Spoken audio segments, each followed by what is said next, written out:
All right. Hey. Hello, everyone. Honk, honk. I'm Shamgar Connors from Voting District 63, and my pronouns are clown, clown self.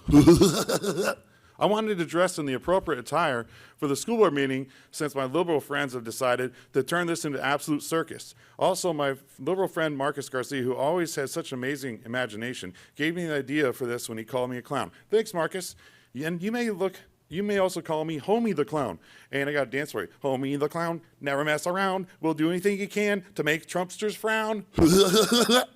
So I'd like to talk about the last school board meeting where the superintendent told the school board to shut a speaker's mic down illegally.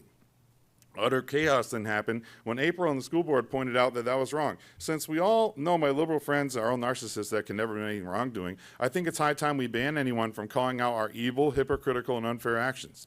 It's very hateful and harmful to point out wrongdoings of any liberal, ever. This is a liberal way to silence your opposition. We can't let anyone point out how wrong we are. Homie, don't play that. Next, I'd like to bring up how at the last school board meeting, you had liberal members of the audience yelling and saying inappropriate things to conservative members of the audience. The head of security didn't tell the liberal members to stop, even one time, but he constantly told the conservative members to stop. On top of that, during my speech last week, he started making facial gestures that were caught on camera where he was trying to signal to the school board to shut down my speech. First of all, I'd like to congratulate him on showing the rules and policies that should only happen to people on the political side of the aisle he doesn't like. That's step number one of being a leftist extremist. What we need to do is enact policies in writing that state that there's different sets of rules for people in differing political parties. We can never apply rules or policies equally. Homie, don't play that. I like how everyone else got the camera on their face, but not me. That's cool. That's just more discrimination, exactly what I'm talking about. Next, I'd like to point out the school board members making speeches where they claim my speech was full of racist remarks. I know it's difficult to believe, but identifying the race of your attackers isn't racist. It's not racist to point out that the literal pedophile sodomizing 4 or 5-year-olds on the children on the buses was Hispanic. FBI and police categorize criminals by the race. Anyone can look it up.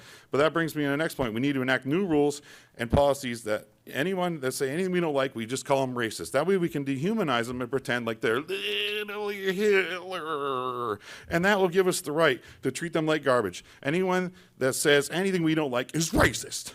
Homie, don't play that. Another thing I'd like to point out is the school member's speech about me claiming I have no reason to be here trying to discredit anything I say. I'm going to let you on in a secret, which could have easily been known if any of the liberals that talk about me were to ever talk to me and at any point whatsoever. But, you know, my daughter is 5 years old and is in kindergarten, and she literally does a school program in Spotsylvania. So, oops, I guess you were wrong, okay? And that brings to my next point. We need to pass a policy when anyone that disagrees with us, we have to ban them. Conservatives are never allowed to speak, ever. That's how it has to be here. Thank you. Homie, no clowns out.